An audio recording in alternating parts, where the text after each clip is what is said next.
You know that Keeley Companies is all about fostering the world-class culture through their incredible cultural pillars. Well, it was time to add a seventh cultural pillar, Keeley Green. Guided by the mission to raise the sustainability standards by which they design, build, operate, and live, Keeley Green is dedicated to using a holistic approach to leave a positive impact on our environment, create a future that is sustainable for generations to come. In the words of Rusty Keeley, we are just getting started. You can learn more about that just getting started mentality and all the work they do by visiting my friends at Keeley Companies online at KeeleyCompanies.com. Welcome to the Live Inspired podcast with John O'Leary. John is the two-time national best-selling author of On Fire and In Awe. He's a world-class inspirational speaker, the host of the Live Inspired podcast, and he's the real-life inspiration behind the major motion picture Soul on Fire. Each week, John interviews extraordinary individuals about their life stories so you can more fully live your life story. Here's your host, John O'Leary. Well, hello, my friends, and welcome to the Live Inspired podcast with John O'Leary. We continue forward with the voices of Soul on Fire. And this week we bring on one of the more difficult individuals to cast for the film Soul on Fire. Why was it difficult to cast this person? It's a good question. The person had to be extraordinarily athletic. They had to be incredibly intellectual. They had to be outrageously handsome. They had to be skilled with the piano, ping pong, pool, basketball, card games, et cetera, because this person had to portray the man currently in front of you. His name is John O'Leary. That's right. We had to cast for the role of John O'Leary. And what a joy it was when we bumped into a guy who actually could portray that goofy, broken, eventually redeemed character so brilliantly. We found him in a man who was first really well known for his role in Super 8. His breakout role in the Netflix series, The Kissing Booth. I'm sure most of you have seen that. If not you, your kids. And now you're going to know him as John O'Leary in the forthcoming film, Soul on Fire. In this episode, we're going to be talking to Joel Courtney about what it was like to pursue this Hollywood dream, to be pursuing commercials where he was getting $100, to ultimately being a film star in major motion films, including Jesus Revolution, among others. My friends, you're going to hear about his humble upbringing. You're going to hear about his family. You're going to hear about his wife. You're going to hear about his role as John O'Leary. You're going to hear what it's like to portray someone who's real and broken and damaged and ultimately redeemed and what it means for you. You're going to love this conversation filmed live with my buddy Joel Courtney. So here's my encouragement. Grab a bag of popcorn, grab your favorite Live Inspired journal, open up your heart and your mind as I bring on my friend, and that is what he is, and now yours. His name is Joel Courtney. Joel, welcome to Live Inspired with John O'Leary. I had the honor of inviting our actors to participate in this. And I don't know if you remember, but I invited you personally with a video, and there was a word I used to describe how I hope people who watch the film ultimately leave the theater. I don't know if you remember what that word was. I remember your video. Okay, you don't remember the word. You just used it about 7 different times in describing the trailer and the feel on the set, and it was joy. And I said, Joel, the goofy reaction you had as you were watching your wife walk towards you, because I watched your wedding video, I wanted to see the real you, not the Super 8, not all the other things on Netflix and beyond. I wanted to see you. And so I was looking for the actual videos of who the human being was, and you had this goofy, joyful look on your face. And so my invitation to you in joining On Fire was, that's the look I want as people walk onto theater. Joy. I think we succeeded. So let's back up a little bit. And because a movie about a little kid who gets burned and loses his fingers and struggles mightily and turns to addictive behaviors and seems to stumble his way through life doesn't seem like it's going to be the kind of film that is joyful, or the kind of life ultimately that would be joyful. And yet, undoubtedly, it is now. So I'm a little bit less interested on the front side of our conversation into my joyful journey as much as I am yours. So let's back up a little bit from Nashville, Tennessee, where we are recording this interview together right now, into California, and then we're going to go way up north to Idaho. Where'd you grow up? I was born in California, but my family moved when my dad retired from the Navy to Idaho. Grew up in a very small town. It's like 20,000 people. I'm a small town kid at heart. Moved to the big city at the age of 14. Started trying to work, but, back home was family, friends, structure, community, my school, my church, everything that made me me happened in Idaho. Why'd you leave Idaho and go to the finger quote big city? What were you looking for? My goal for the summer was a commercial. I wanted to get $100. Dream big, man. How do you dream big? Yeah. Big is like in perception, right? So like if you think a commercial is big, then, you think a commercial is big. I should have dreamed bigger. I believe that, God dreamed bigger for me. And that's what eventually ended up happening later that summer is I booked Super 8. So a wild process throughout the summer. I think I had 13 callbacks. Right. It started early summer. And then the last time that I went down to Los Angeles to do a final callback was week 2 of my 8th grade year. And I was thinking, you guys missed your opportunity. We had the summer to work, but now I'm back in school. So I'm busy. Like, I can't go film a movie anymore. And it was explained to me that, school and set, and there's a lot of different things that we can do to make this happen. So let's talk about Super 8 first, because you are a kid who's left Idaho, no real experience in front of a camera, hoping for a $100 commercial. Yeah. And then you're called into something potentially even larger than that. You use the term callback. Not everybody listening or watching us right now knows what a callback is. What is a callback? A callback takes place when your initial audition goes very well. They are interested in you and they call you back to re-audition. I've never heard of anyone doing 13. I will say, I want to premise this with, I don't know that anyone has done 13 before. If they have, good on them, because that's quite the process. Why do you think it took so many times for you to be invited back again and again and again? What were they looking for that kept bringing them back to you? So chemistry is a huge deal when it comes to making a film. You want your actors to get along, fit right as the puzzle pieces that are the characters bringing this story to life. So there's one aspect of chemistry reads where they bring in, 5 kids to audition for this character, 5 kids to audition for this character, right. 5 over here, 5 over here. And then they basically take turns circling one out and then figure out who works best together. Interesting. And they start to discover the group, right? The other reason why I took 13 callbacks was because they needed to be sure that someone who was completely indoctrinated in the world, like never worked before. Yeah. This was my first audition. So I'd never been to set. I'd never worked a 10-hour day, 12-hour day. I'd never done anything in the world or industry that this is taking place in, right? So they needed to be sure that they could get from me what they needed on set with the pressure of being on set a long day and not necessarily the maturity that I'd be able to push through because I was 14. I was not mature at all. But that I was coachable, communicative enough to be able to have a conversation about the circumstances that are going on in that script. Right. And that the J.J. Abrams would be able to get from me what he needed. Funny story, there's a scene in there where I'm having an argument with my father, and it took a really long time to film because at the end of the scene, I'm supposed to be in an emotional state and, optimally there would be tears. But I didn't really know how to do that. And what ended up getting me to cry was my fear that I was going to let J.J. Abrams down. It had nothing to do with the circumstances because I didn't really know how to act. Yeah. It was just my fear of letting down J.J. So from that very first commercial ends up being a major film. What was it you learned about acting that you realized, I want to do more of this? It's just fun.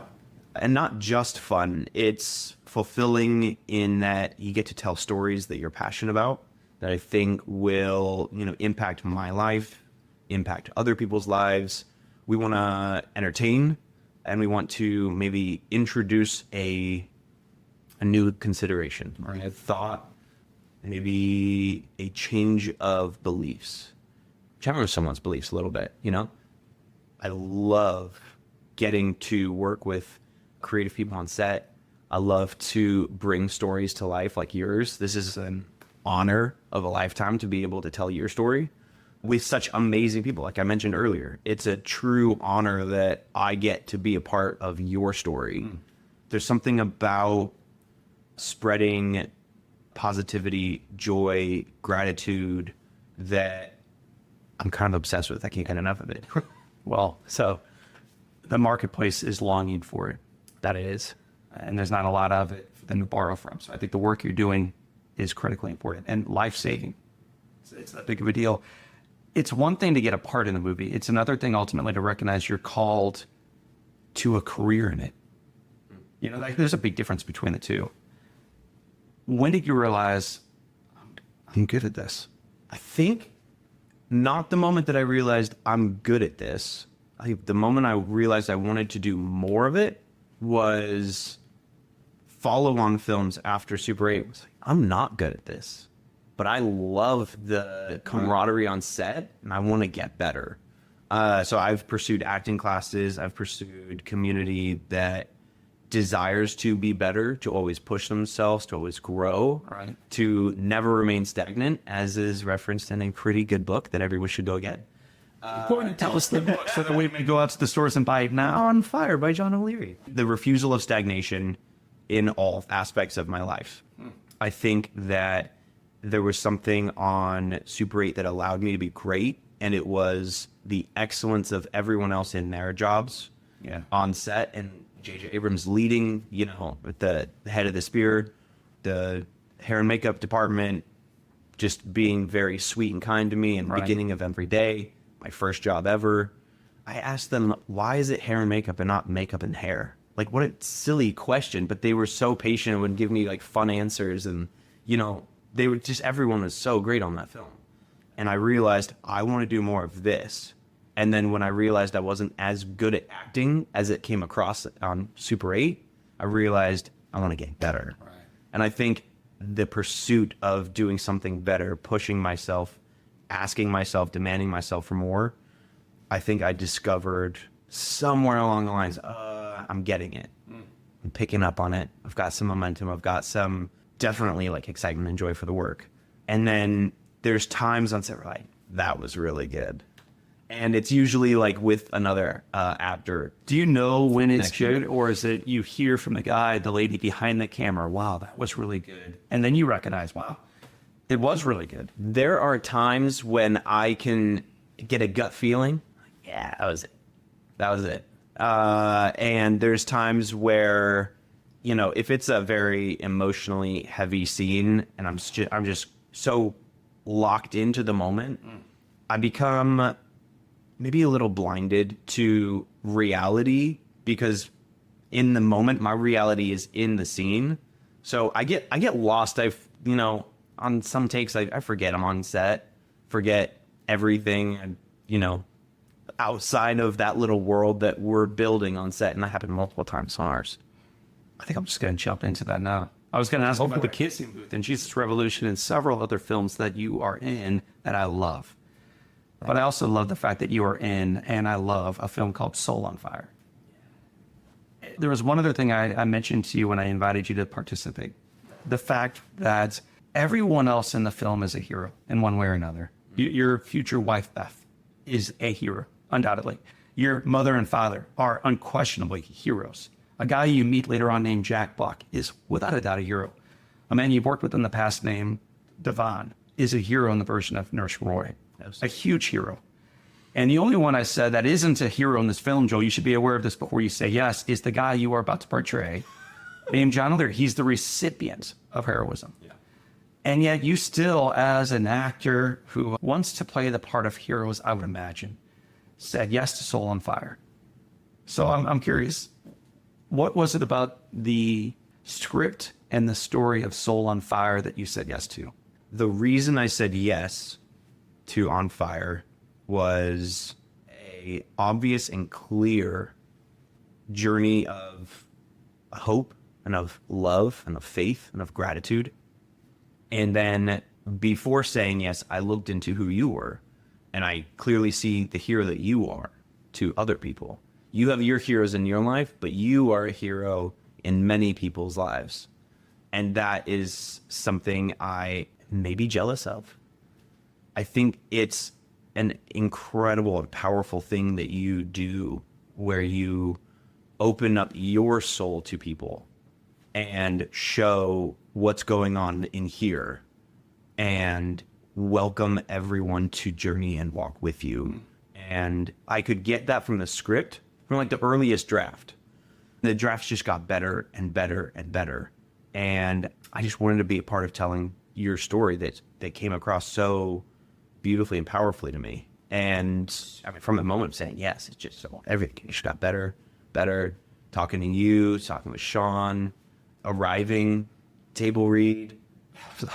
So awesome. Table read is when you get the whole cast together, you get your producers, you got your director, and you all sit down and read the script together out loud for the first time. And it was so memorable. I don't think I'll ever forget that table read. It was unforgettable. I'd never been in one, and hopefully I'll never be in another one again. I think one and done for O'Leary. It was awesome, though. There's an Easter egg in the film where people may or may not bump into the actual John O'Leary at some point. I have a grand total of 6 words. So I now have my SAG card. So I'm official, which meant I not only had to sit in that room passively, but at some point actively participate. I could barely get out the 6 words because it was so emotional. For people who are just listening to our conversation or watching our two faces dance on their screen, what is it about the Soul on Fire film that you found to be most emotional? The most emotional thing about the On Fire story, I think, has to be your gratitude for your family and for your heroes. And I think that's really the heart of your story, is there's no joy without gratitude. Also a great little chapter in your book, On Fire, which you should go and buy everywhere. There's no joy without gratitude, and your gratitude and being able to see what people did for you and how it affected you and saved you in their little ways. Right. You know, Amy, glass of water in your face, your sister holding you, your brother putting the fire out to like his own burns. Like we were saying, Nurse Roy, Jack Buck, your parents in their different ways. You had so many heroes, and sometimes people miss their heroes, and they don't acknowledge or don't even see that there are heroes in their lives. Right. So I think that your story of showing acknowledgement of heroes, I think, is something that we really need in today's culture, and just an obvious and overwhelming sense of gratitude and joy.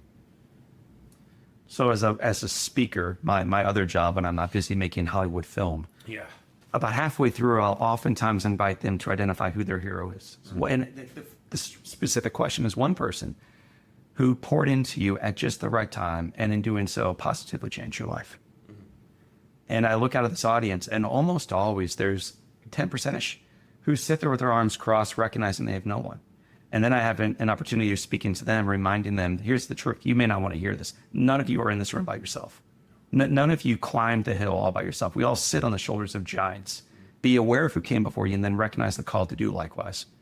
And then they start to sit up and take notes and maybe recognize, well, maybe I did have a parent, a rabbi, a pastor, a guardian, a teacher, a coach, someone. Because none of us get to where we get in life by ourselves. It's absolutely true. So in this, I asked you first about the emotional part of the overall film. Was there a scene for you in particular that as you were shooting this or preparing to shoot it, you recognized, gosh, this is going to be a pretty heavy one?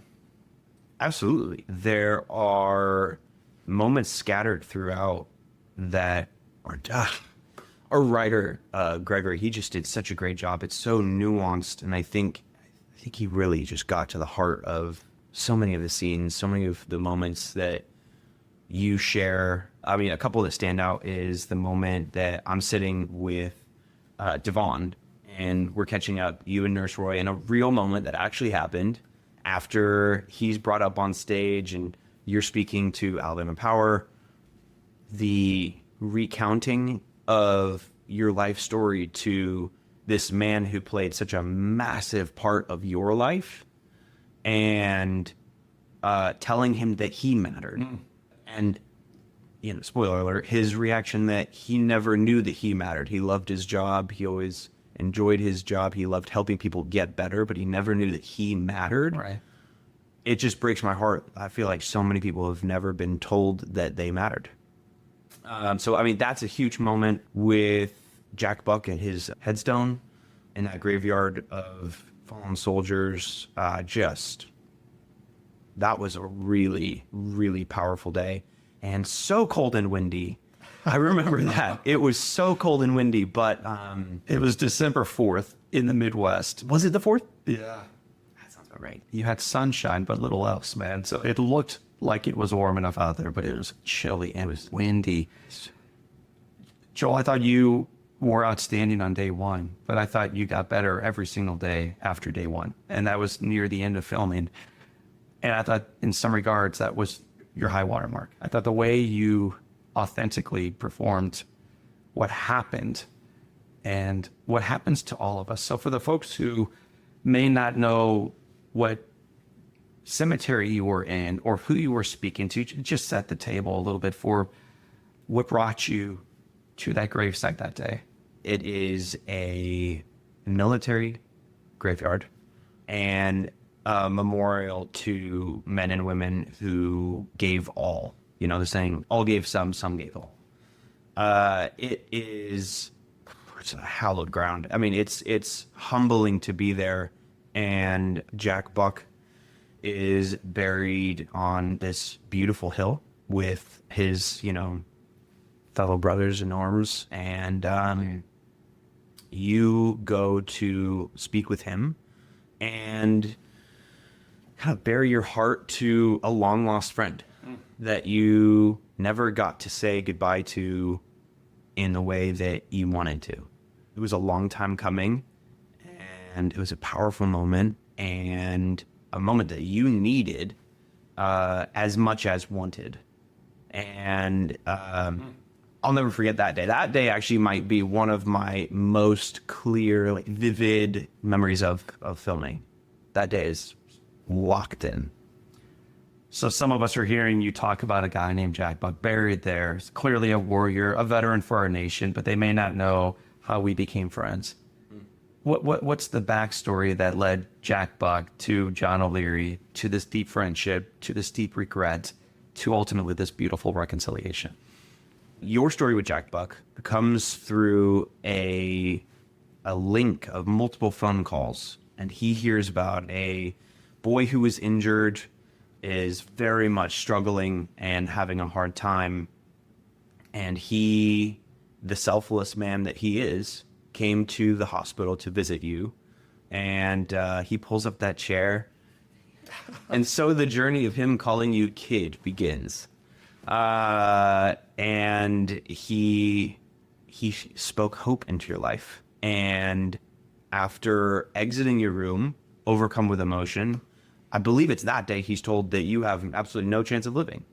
And so as to encourage you to continue and to keep fighting, which I believe is the words, he comes back to your bedside the following day as a sign that there is more to come in your life. Not just from him, but from everything. There is hope here. It's worth it to keep coming back. And he tells you it's going to be John O'Leary Day at the ballpark, which is the coolest thing you've ever heard in your life. This man is your hero. This man is a true hero in your life, as well as the radio announcer for your baseball team, the Cardinals, and a voice that you immediately know and are comforted by. And he was faithful to continue showing up for you and spurring you on to great and greater things, encouraging you that life will look different, but that you are not limited by anything more than your imagination. And there's moments of heartache, there's moments of grief. He gives you a gift, and it is not only his time and his encouragement and sharing also his love of the big game of baseball that you both share. It's also his Hall of Fame crystal ball when he was inducted 1984. 1984? Close. We'll round up to 1987. 1987. That's what it was. And also the year that you were burned. The story, goes along many, many years. And at some point he becomes sick and he goes to the hospital, and there was an internal struggle with you that kept you from going and seeing him. And you tried a few times and you weren't able to go inside. Why do you think that is? And maybe more importantly, why does that matter to people in their own struggles in life? Because I don't think the story is ultimately about me or you. Yeah, no, absolutely. I think it's the fear that you were not going to be able to provide to him what he gave to you. Personally, I think that's what that was. You think that's something many people wrestle with? Yes, absolutely. I think that as someone who has received an unfathomable grace in my life on the cross, I can't possibly give that to anyone else. It's such a great and monumentous thing that I can only hope to live up to, and I fail all the time. And so similarly to that, I think what Jack gave to you, I think there was a fear that you would not be able to reciprocate, or maybe it's the fear of seeing your hero in a weakened state. You wanted your last memory of him to be the strong man that he was, this giant on whose shoulders that you were lifted up on at one point, in a cacophony of many things. It's never just one thing, right? It's always complicated. It's always deep. It's always just like heavily felt. There was a number of things. It's producer Amy here with a special invitation from John O'Leary. First things first, thank you. So many of you have done so much over the years, and together we've made it to this moment. We are just days away from the world premiere of Soul on Fire. And as we head into this final stretch, we want to have a little fun and, of course, give something back to you, our loyal Live Inspired podcast listeners. John's goal is to touch 1 million lives on opening weekend. It's bold, but with your help, we believe this can happen. Here's how. Join the Soul on Fire movement. It is a raffle tied to a few simple actions, many of which you've probably already done, and it's giving you a chance to win some pretty amazing prizes. The grand prize is a Soul on Fire Afterglow VIP experience with John O'Leary. John will personally take you to the landmark spots from the movie, introduce you to the heroes from his story, and show you his hometown through his very own eyes. The package also includes 2 first-class flights to St. Louis, a night at the Ritz-Carlton, and so much more. To join, just head over to johnolearyinspires.com/soulonfire. Again, that's johnolearyinspires.com/soulonfire. Now let's get back to the show. We'll begin slowly moving toward our launching point, not the finish line. We're going to launch forward from this point. So you had a chance to work with some amazing people, not only in hair and makeup, because no one spent more time with those folks than you. Yeah. In fact, I'll ask about that. You're sitting next to a guy, and you ultimately became a guy who has scars from his neck to his toes, who's missing his fingers on both hands. And you could either pretend like that did not happen and portray a different story, or actually tell the story as it was. You decided to tell the story as it was, including having scars and lack of fingers. Was there any concern as you got ready to take this role that was a bridge too far? That you don't want to necessarily present yourself on a screen as someone who's less than? Not at all. I also don't believe that you are less than. I believe that there's a veneer of like outward expression. People show themselves in a way that can be, false, inaccurate, better than I am.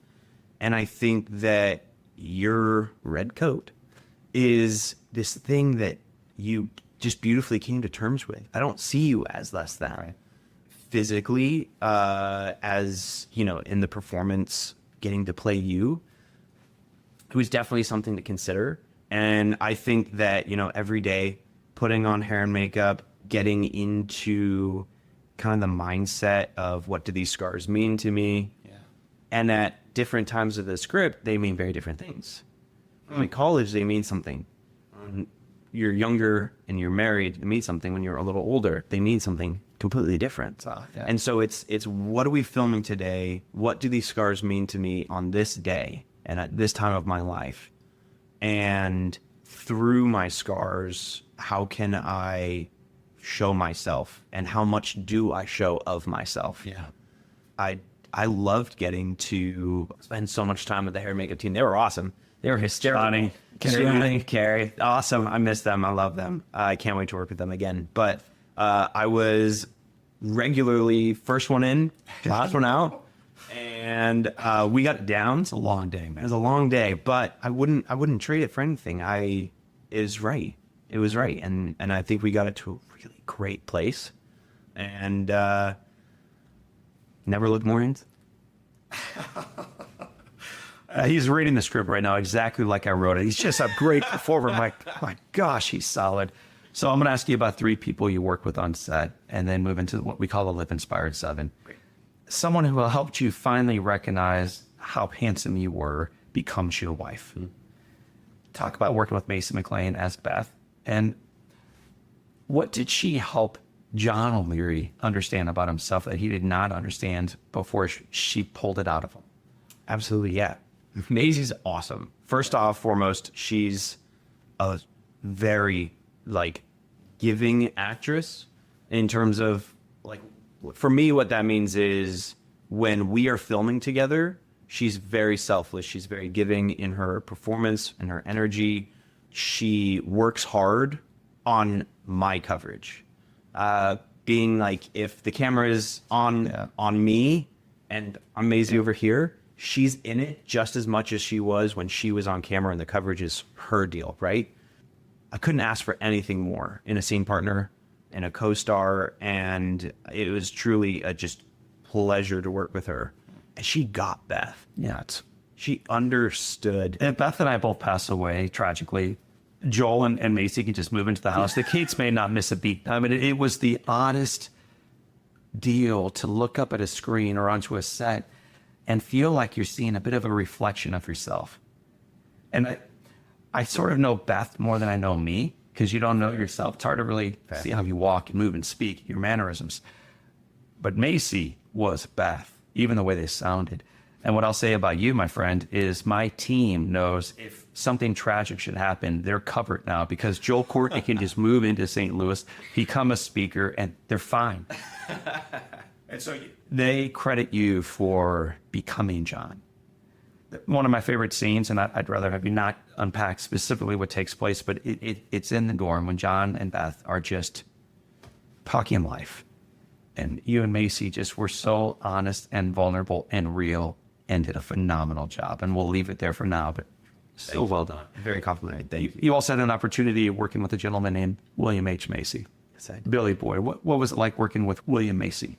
Working with William Macy was amazing. I actually have some history with him. I got to speak with him about a film that he was going to direct, and this was many years ago. Yeah.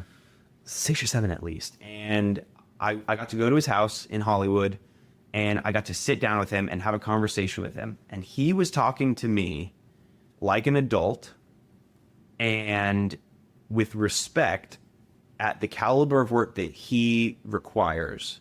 And I was not there.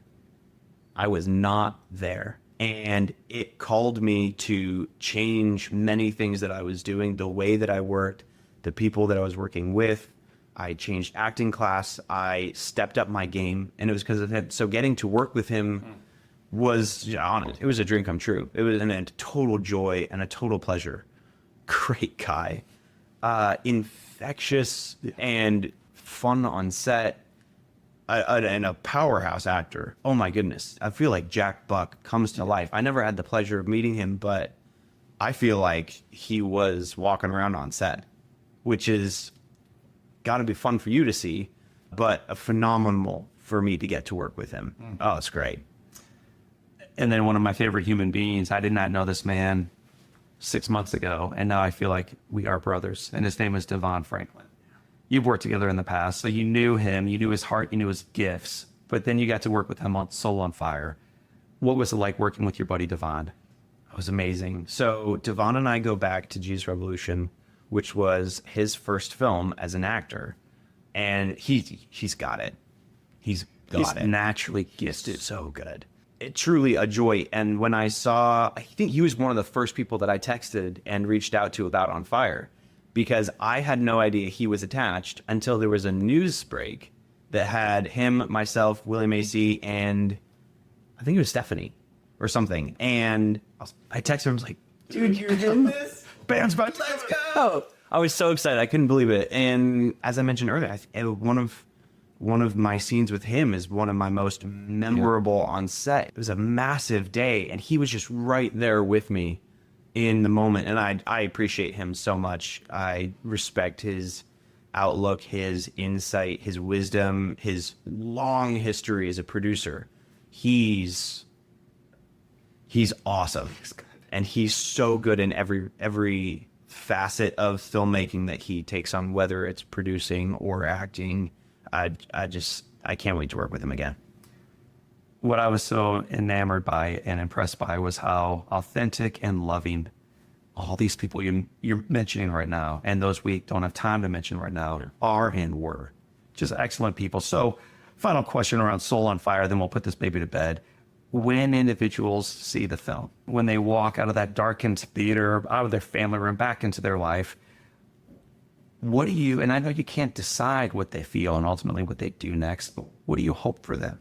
My hope is I want people to leave the theater with ownership of their lives and perspective from someone else's life that has been so difficult. I want people to be moved. To tears would be great. I want people to be moved and have a perspective shift. I want people's paradigms to be altered. I want them to leave with a sense of, I can do this. And there's people that I should thank for getting me to where I am today and for being powerful implements in my life that will help me get to where I'm going. I want people to just leave with an overwhelming joy and an excitement for life, because tomorrow's not guaranteed. And all too close was your tomorrow not guaranteed for 5 months. And the takeaway is it's not that bad. The takeaway is you got this. I like that. So, my friend, we have 7 questions that tether all of our guests together. Nice. Whether their name is William H. Macy, John Corbett, Stephanie Shostak, or Jim Lavelle, the man who was on Apollo 13 and went around the dark side of the moon twice. They've all been asked these 7 questions. They're safe. So here we go. Question number 1. What's been the most impactful book you've ever read? Well, I'm going to throw out the Bible, but that's a given. How much? Frankly, yours. I read your book maybe 10 or 12 times at this point. I listened to your voice. That's how I kind of learned, is from you. I want to apologize to future viewers that they'll hear my voice through Joel Courtney. It's the strangest thing. No, but I am constantly taken aback by your heart and your joy for life, and also the wisdom that you pour out. And this isn't me trying to sell your book again. This is actually me reading your book. I am a new man since taking on your world, On Fire, your book, and the family that put together this film. And that's not me just being like, oh, it's your book, obviously. I am a new man since reading your book, in my marriage, in my professional career, in my life. I have truly changed the way that I see things and actively choose to see things, not passively. Yeah. Wearing my red jacket, I am more, I think, loving towards people in my life, more appreciative of people in my life, and I am more aware of things to appreciate. And I think also a whole lot of other stuff that is not coming to mind right now, but your book has changed my life. Thank you. If you could imagine yourself as a little boy, what's one positive characteristic that little fella had in Moscow, Idaho, that you wish this successful, good-looking, handsome, model-like man possesses brilliantly today? So what's that characteristic that you once had that maybe I've lost sight of that a little bit? I think there's a childlike fearlessness to imagine freely. And I've got a pretty good imagination that helps with my work, but I think there's a fearlessness of failing as a kid because you're just having fun. Yeah. I think I've become fearful in my life of many things, of failing, of letting people down, looking silly, of being judged, or litany of things. I think we're called to lives of joy, peace, patience, kindness, through the Holy Spirit, and not of fear. Fear is the mind killer. Fear is something that can just totally hold you down and hold you back. Letting go of fear. If your home caught fire, and I know we're transitioning between homes right now, but if your home caught fire and all living people, including Mia, are out safely, you have an opportunity of running in and grabbing one item. What's the one thing you would grab? That's a good question. What would I grab? There's stuff in life that we accumulate. I would probably grab my phone simply because that it has my life in pictures stored on it. I've got photos of my wedding day. I've got photos of my parents, my siblings, and, past films that I've gone through stored somewhere on the cloud, wherever that is. Yes. I'm looking up right now. I think it's somewhere up there, I guess. It sounds like a silly answer, like, oh, my phone, but it's got so many memories that I cherish and fondly look back at. Yeah. I mean, the phone and computer are the most common answers we get. Really, it's pretty, it's just realistic. We can rebuild around that information. If you could sit on a park bench on a gorgeous day and have a long conversation with anyone living or deceased, who do you want to be seated next to? Maybe the Apostle Peter. That dude had a life. I get to talk to my wife all the time, and I cherish that. But maybe the Apostle Peter, because I think I see a lot of myself in him. Hard-headed. I'm crazy sometimes, and I get it so wrong so many times.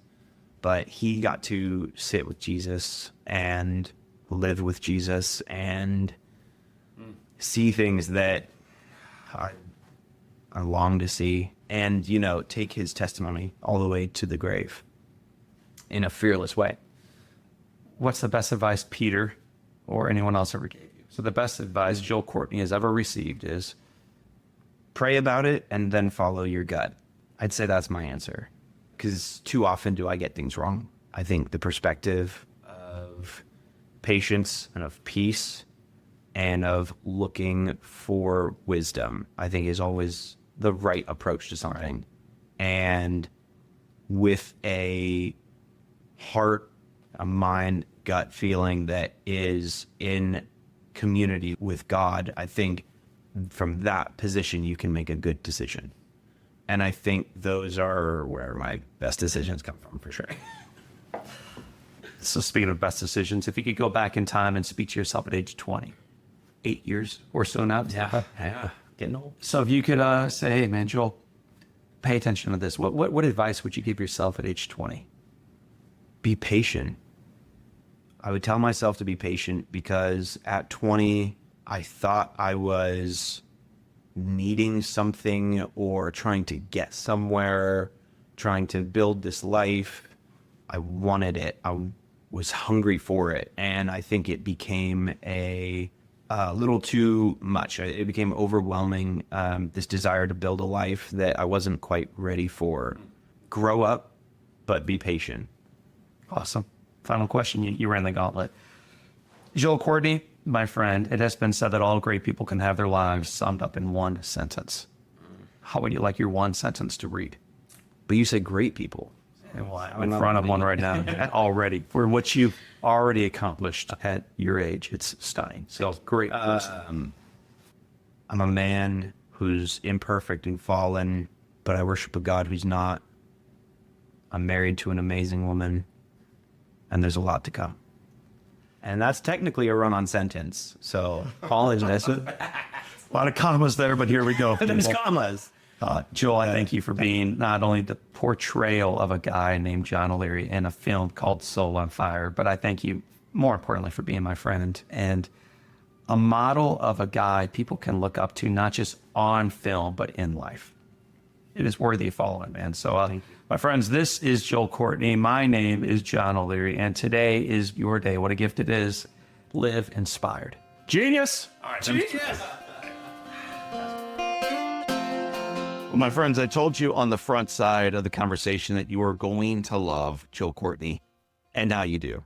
What you may not know is as much as you love the individual, you will absolutely love his performance in the film Soul on Fire, rolling into all great theaters around the country on October 10th and then going forward from there. If you'd like to ensure you have a seat in that theater as it rolls out, if you want to ensure that you're able to bring your family when it rolls out, if you want to make sure you can bring your kids' schools, your businesses, the places where you worship, the places where you work out, and why would you not want to bring all these people with you? Do me a favor, go online right now to soulonfiremovie.com. It's where you can reserve entire theaters. It's where you can ensure that you get your tickets for opening night, October 10th and beyond. Go to soulonfiremovie.com. My friends, here's what we should know. Hollywood is a democracy. And if we keep voting that we want garbage films, that we want these movies filled with violence and the kinds of behaviors that you would have to cover your kids' eyes from observing on screen, well, that's what they're going to keep giving you. But if you want to see films that are faith-friendly, that are family-centric, that model resilience and gratitude and joy in the midst of a world in agony and chaos and divisiveness, then vote with me. Go to the film, check it out, bring your friends, tell them that they should be bringing their friends. Let's tell Hollywood that we want more films like Soul on Fire. So do that with me right now by voting with your time and your attention. Go to soulonfiremovie.com. You're going to love it, and I can't wait to have you as one of my guests in the theater. So my friends, if you enjoy receiving these episodes, and how could you not, then do me a favor, subscribe and like anywhere that you tune in. That way it will ensure that you're able to get these going forward. I want to make sure you know that I love you. I want to make sure you know that there's nothing you can do about it. So family, friends, leaders, for this time and until next time, my name is John O'Leary. Today's your day. What a gift it is. Live with your soul on fire.